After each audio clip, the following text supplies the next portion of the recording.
Howdy y'all, Phil here from Peterson Farms in Nashville, and tonight we're gonna put a generator together. That's right, I said generator. I know, we already have one, but I had bought this generator back a few months ago. It's a larger one, more capacity to run the whole house on. So let's get it put together and swap it out with the lesser one.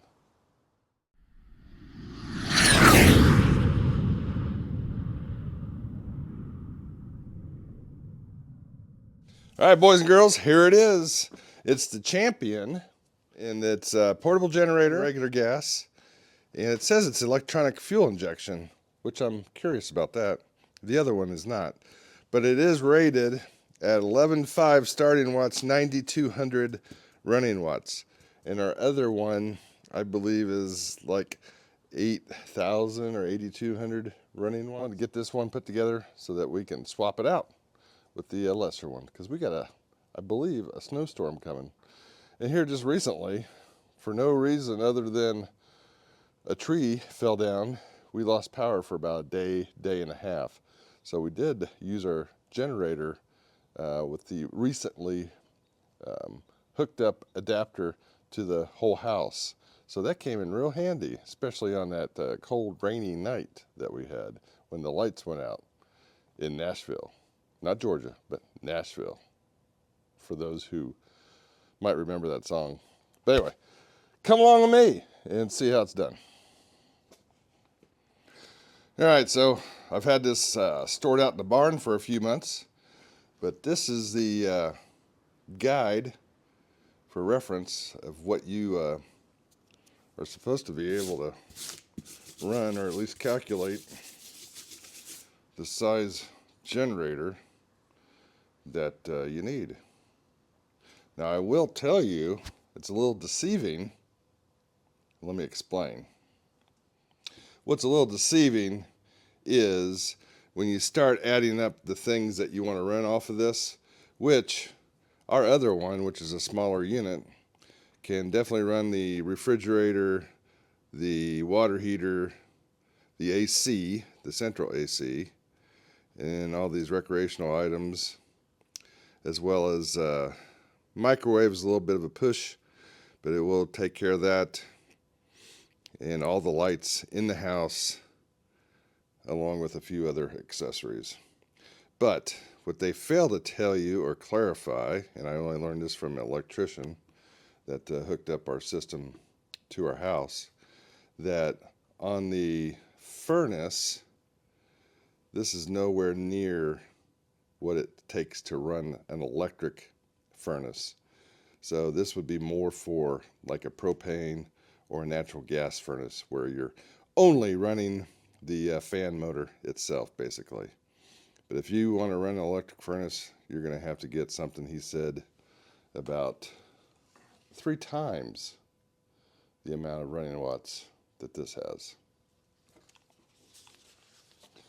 Or so I'm told by the professional, who wasn't trying to sell me a generator, but I showed him this one, and he said that's not going to be enough to run your furnace, even by itself. So we'll test that theory here, maybe down the road. Have you guys ever, like, gone 30 minutes putting something together or explaining to your audience how to put a generator together, unboxing it, filling it with oil, and setting it up ready to go, and then realize your camera wasn't on the whole darn time? So that's what I just did.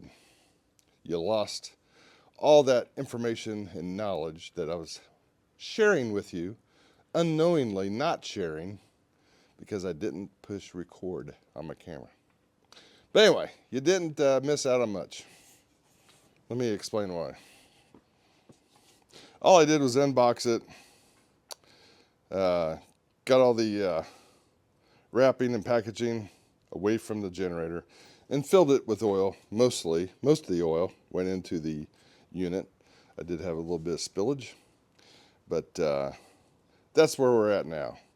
We got the oil in it. Now we're ready to test fire it. So I gotta go get some fuel. Let's go find some fresh fuel.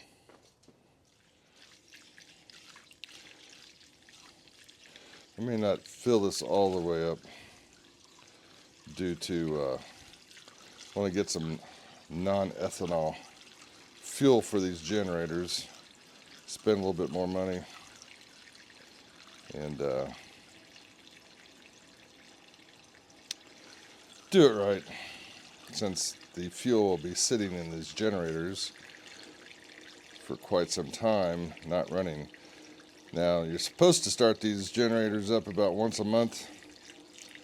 I can tell you that doesn't happen around here, but the way electricity goes out, it's at least once every couple of months, or when I think about it.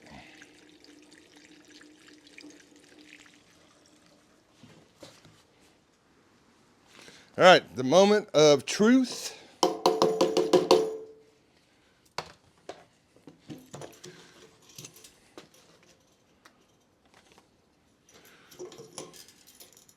It's never been started before. Not even sure if the battery is going to work. This does have some different... The battery must not be hooked up, or it's dead. Ha! Look at that. You got to plug that in. So that's something to be... You got safeguarded. No oil in the unit. Add oil before starting the first time. All right. We did that. Apparently, this little cap here, this is your starter cable, hooks to the battery like so. Look at that. All kinds of things just livened up. Let's see what happens.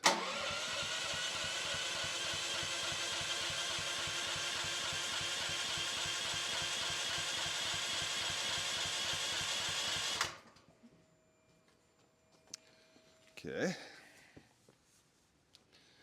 Is there a breaker that has to be switched? No. Do you see a choke, Phil? I don't see a choke. Being electronic fuel injected, I don't see why you need a choke.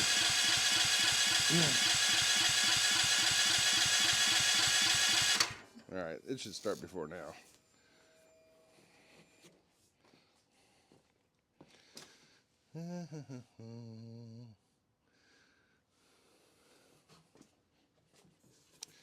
What's this up here? Directions? Add oil. Number 2, add fuel. Number 3, do that.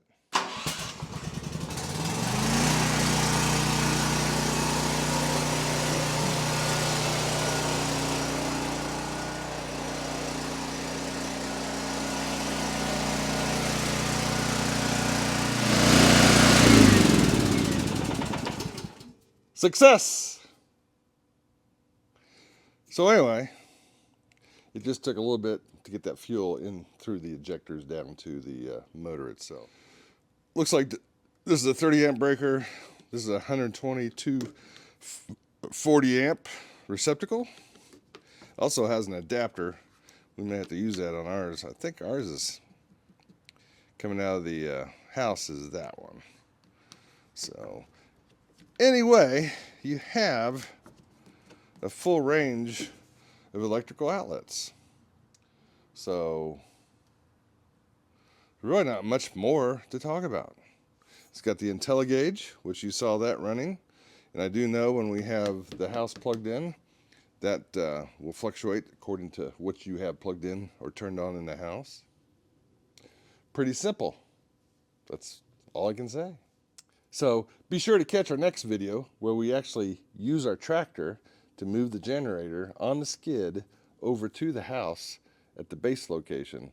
And we'll plug it in and fire it up and show you what all it will run. Thanks for stopping in tonight here on Peterson Farms in Nashville. We do these sort of things so that friends, family, and future generations can look way back when and see what we were like in the now or the future, whatever the case may be. God bless y'all till next time. And remember, on your way out, if you would, hit that like button. And if you like this kind of content, consider subscribing. It costs you absolutely nothing. And we just appreciate you stopping by and hope you enjoyed our day today, showing you how we got the champion generator up and going.